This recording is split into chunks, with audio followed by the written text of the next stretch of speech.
2 Corinthians 6, 17 and 18. Very serious message for those who wants to please God and who wants to obey God and wants to enter the kingdom of God. This is a message from God. Therefore come out from among them and be separate, says the Lord. Do not touch what is unclean. And I will receive you, I will be a father to you, and you shall be my sons and daughters, says the Lord Almighty. ദൈവത്തെ പ്രസാദിപ്പിക്കാനും രക്ഷ പ്രാപിക്കാനും ആഗ്രഹിക്കുന്ന പല മനുഷ്യരുമുണ്ട്. എന്നാൽ അവർക്ക് ദൈവത്തെയും വേണം, ലോകത്തെയും വേണം. അവരായിരിക്കുന്ന നിർജീവമായ വ്യവസ്ഥകളെയും മതങ്ങളെയും വേണം, അതേസമയം ദൈവത്തെയും വേണം. രണ്ടും വേണം. ഈ ലോകത്തിൻ്റെ നന്മയും വേണം, ഈ ലോകത്തിൻ്റെ സ്വഭാവങ്ങളും വേണം, ദൈവത്തെയും വേണം. നടപ്പുള്ള കാര്യമല്ലാതെ ലോകത്തിൻ്റെ സ്നേഹിതനാകുവാൻ ആഗ്രഹിക്കുന്നവൻ ദൈവത്തിൻ്റെ ശത്രുവാകുന്നുവെന്ന് ബൈബിൾ പറയുന്നു. കാരണം പാപത്തിൽ നിറഞ്ഞ പിശാച് നിയന്ത്രിക്കുന്ന ആ പാപകരമായ ലോകമെന്ന് പറയുന്ന സിസ്റ്റത്തിനെ ഉപേക്ഷിച്ചാൽ മാത്രമേ ദൈവഹിതം, ദൈവത്തിൻ്റെ നന്മയും പ്രസാദവും പൂർണ്ണതയുമുള്ള ഹിതം ചെയ്യാനൊക്കെയുള്ളൂ. അതുകൊണ്ട് ഇവിടെ പറയുന്നത്, നിങ്ങൾ ദൈവത്തെ സ്നേഹിക്കുന്നുവെങ്കിൽ, ദൈവത്തിൻ്റെ ഇഷ്ടം ചെയ്യാൻ ആഗ്രഹിക്കുന്നുവെങ്കിൽ, come out from among them, അവരുടെ ഇടയിൽ നിന്ന് പുറത്തേക്ക് വരണം. ആൻഡ് ബി സെപ്പറേറ്റ്, വേർപെട്ട് നിൽക്കണം.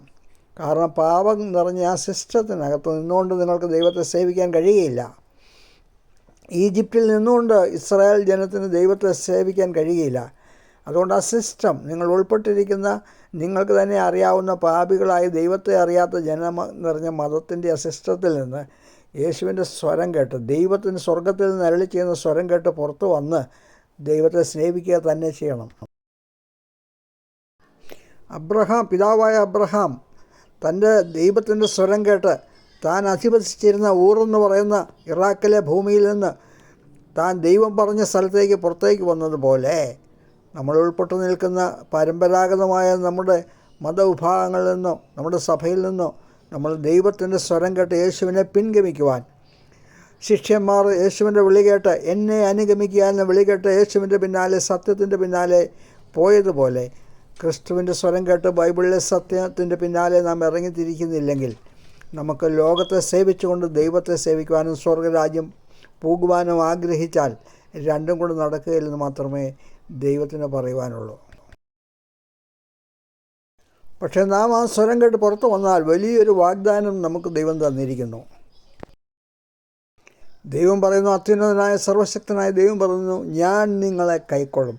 നിങ്ങൾ പുറത്തു വന്നാൽ, എൻ്റെ സ്വരം കേട്ട് എന്നെ വിശ്വസിച്ച് പുറത്തു വന്നാൽ ഞാൻ നിങ്ങളെ കൈക്കൊള്ളും. ഞാൻ നിങ്ങൾക്ക് പിതാവായിരിക്കും. അത്യുന്നതനായ സർവശക്തനായ പ്രപഞ്ച സൃഷ്ടാവായ ദൈവം നിങ്ങളുടെ പിതാവായിരിക്കും.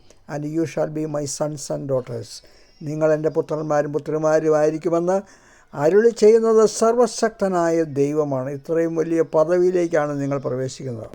വേറൊരു വളരെ ശക്തമായ ഒരു കാര്യം കൂടി ദൈവം പറയുന്നു, അശുദ്ധമായതൊന്നും തുടരുത്. വിശുദ്ധിയും അശുദ്ധിയും കൂടെ ഒന്നിച്ചു പോവുകയില്ല. ലോകത്തിൻ്റെ ആ മതത്തിൻ്റെ സിസ്റ്റത്തിനകത്ത് പാപം ചെയ്തുകൊണ്ട് ദൈവത്തെ പ്രസാദിപ്പിക്കാൻ ശ്രമിക്കുമ്പോൾ ദൈവം പറയുന്നു, പാപത്തെ വിട്ട് മനം തിരിഞ്ഞ് അശുദ്ധമായതിനെ പൂർണ്ണമായും വെറുത്തുകൊണ്ട് അതിനെ വർദ്ധിച്ചുകൊണ്ട് അശുദ്ധമായത് തുടരുത്, എന്നാൽ ഞാൻ നിങ്ങളെ കൈക്കൊള്ളും. വെളിപാട് പുസ്തകം 18:4-5. And I heard another voice from heaven saying, Come out of her, my people, that you be not partakers of her sins, and that you receive not of her plagues.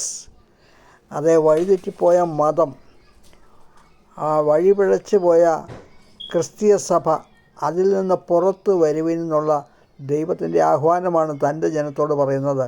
കാരണം നീ അവളുടെ പാപങ്ങളിൽ, ആ വേശ്യയായി തീർന്ന സഭയുടെ പാപങ്ങളിൽ ഓഹരിക്കാരാകാതെയും അതിൻ്റെ ഫലമായ അതിൻ്റെ ശിക്ഷ നീ ഏറ്റുവാങ്ങാതെ ഇരിക്കേണ്ടതിന് നീ അതിൽ നിന്ന്, ആ വഴിതെറ്റിയ മതത്തിൽ നിന്ന്, സഭയിൽ നിന്ന് നീ പുറത്തു വരുമെന്നാണ് ദൈവം ആഹ്വാനം ചെയ്യുന്നത്.